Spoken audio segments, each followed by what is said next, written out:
In a quiet village, Chief Okoro married a second wife just to humiliate his loyal wife Nneka. He looked at their only daughter Ngozi with disgust and shouted, "This useless girl must leave my house today." Years later, the daughter he rejected and threw away returned as a powerful, rich woman. What she did to her father and his new wife left the entire village speechless. Stay with me till the end to see sweet revenge. Long ago in the village of Umueze, Chief Okoro was a proud and wealthy man. He had fertile land, many goats, and the respect of all the elders. But one thing pained him: he had no son. His first wife Nneka gave him only one child, a daughter named Ngozi. At first, life was sweet. But when Ngozi turned 10, everything changed. Okoro started complaining every single day. "What kind of woman are you, Nneka? 10 years and only one daughter. No son to carry my name and inherit my wealth." Nneka begged him, "My husband, children come from the gods. Let us love the one we have." But Okoro's heart had turned to stone. He stopped eating her food. He stopped talking to little Ngozi. The once happy home became a house of sadness. Then one market day, Okoro brought home a young, flashy woman called Amara. She knew how to sweet-talk him. "My chief, a strong man like you deserves many sons. I will fill your house with boys." Within 1 month, Okoro married her and brought her into the compound. From that day, Nneka's suffering began.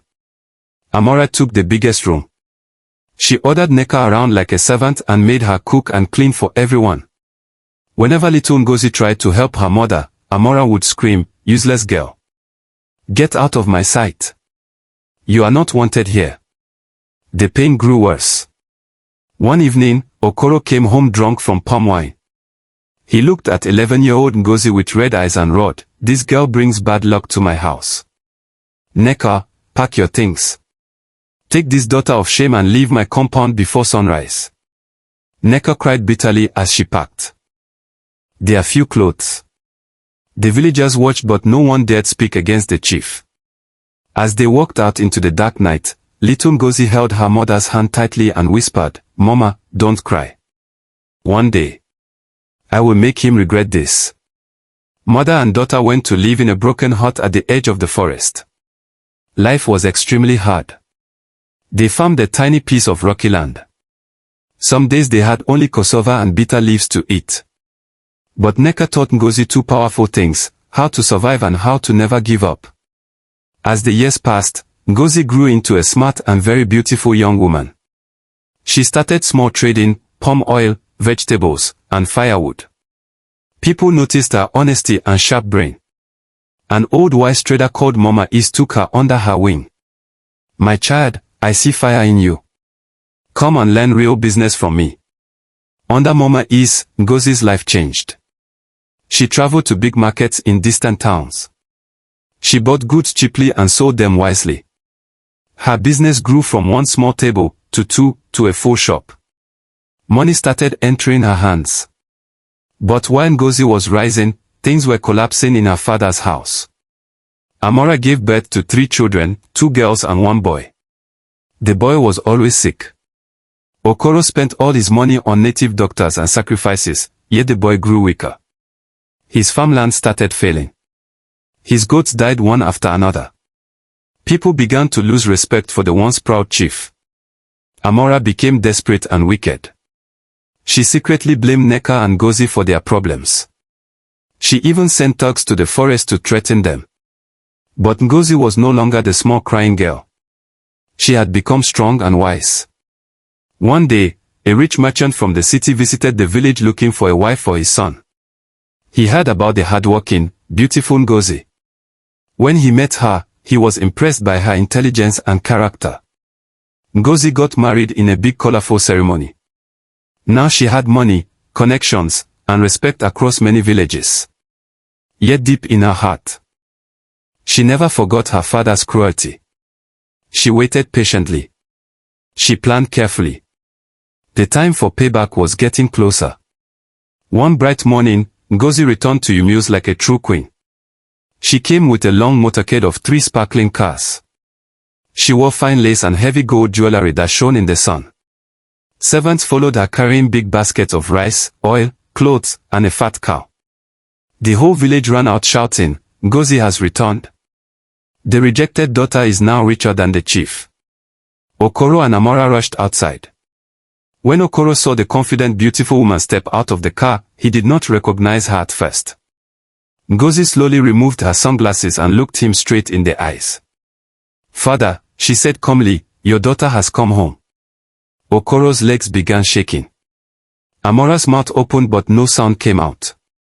Ngozi smiled softly and said, "I did not come to fight. I came to thank you. Because you sent me away, I learned how to be strong. Today, let me show my gratitude." She ordered her servants to unload all the gifts in front of everyone. The villagers clapped and sang her praise. Okoro and Amora were forced to smile and thank her publicly, even though shame was burning them inside. But that was just the beginning. In the evening, Ngozi invited the entire village to a grand feast at the village square.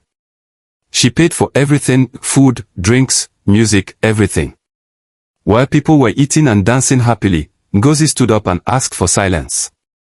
"My people," she said with a strong clear voice, "many years ago, my father chased me and my mother away because I was born a girl.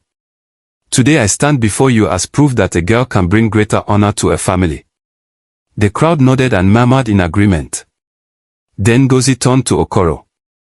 "Father, I heard your only son is very sick. I have brought a good doctor from the city. Let him examine the boy tonight." Okoro could not refuse in front of the whole village. The city doctor checked the boy carefully. Later, he called Okoro and Amora to one side. "This boy has been poisoned slowly for many years," the doctor said. "Someone inside this compound has been giving him bad medicine." Amora immediately started shouting, "It is Nneka's evil spirit." But the doctor brought out small bottles he found hidden under Amora's bed, the same poison. Villagers who had followed quietly began shouting in anger. Amora's face turned grey. She had been poisoning the boy so she could blame Nneka and keep all of Okoro's property for herself and her daughters. The truth exploded like thunder. Okoro was shaking with rage. "You wicked woman. You have killed my only son," he shouted at Amora. But Ngozi was not done. She brought out papers. "Father, I also heard you are deep in debt with traders in the big town. Those traders are now my husband's friends. I have come to settle all your debt." She dropped a heavy bag full of money in front of Okoro. "This is enough to pay everything. But I have one condition: you must publicly apologize to my mother and to me right now." The elders agreed it was only fair. Okoro, the once proud chief, had no choice. In front of the entire village, he knelt down, tears falling from his eyes, and said, "Nneka, Ngozi, forgive me. I was blind and foolish. I treated you both very badly. Please forgive me." Nneka quietly nodded. But Ngozi looked at her father for a long time. "I forgive you, father," she said. "But the big compound and the land you took from my mother must be returned to her today. That is justice." The elders supported her. The compound was returned to Nneka that same night. Amora tried to run away in shame, but the villagers caught her and handed her over to the elders. She was banished from Umueze forever. As the night went on, the music became louder. People sang new songs about the girl who returned with fire. Ngozi sat quietly holding her mother's hand. For the first time in many years, Nneka smiled a real, peaceful smile. But the sweetest part was still coming. The next morning, Okoro woke up in the small back room, the same room he once forced Nneka to sleep in. His riches were almost gone. His pride was completely broken. The son he valued so much was now receiving proper treatment under Ngozi's doctor and was slowly recovering. Ngozi did not stay forever. She returned to the city with her husband. But every 3 months she came back to visit her mother. She built a beautiful modern house for Nneka and opened a big market where women could trade safely and fairly. The villagers learned a powerful lesson that day: never despise what the gods have given you. A rejected daughter can become the savior of the whole family. Pride can destroy a man faster than any enemy. And Okoro. He lived the rest of his life quietly. Whenever he saw Ngozi's car entering the village, the proud chief would stand up with respect and call her my daughter, the same daughter he once called useless. My people, what a powerful story. If you enjoyed this tale of patience, rise, and sweet revenge, please do these 4 things for me right now. Smash the like button if you believe what goes around, comes around. Drop a comment, would you have forgiven your father the way Ngozi did? Tell me. Share this video with your friends and family. Subscribe and turn on the notification bell so you don't miss new powerful African folktales every week. Remember, the gods are watching everything. Be kind to your children, especially the girls. Because tomorrow, they may be the ones holding your future in their hands. This is your storyteller signing out. See you in the next video. Stay blessed, stay wise, and never forget, patience always sweetens revenge. Thank you for watching till the end. I love you all. God bless you.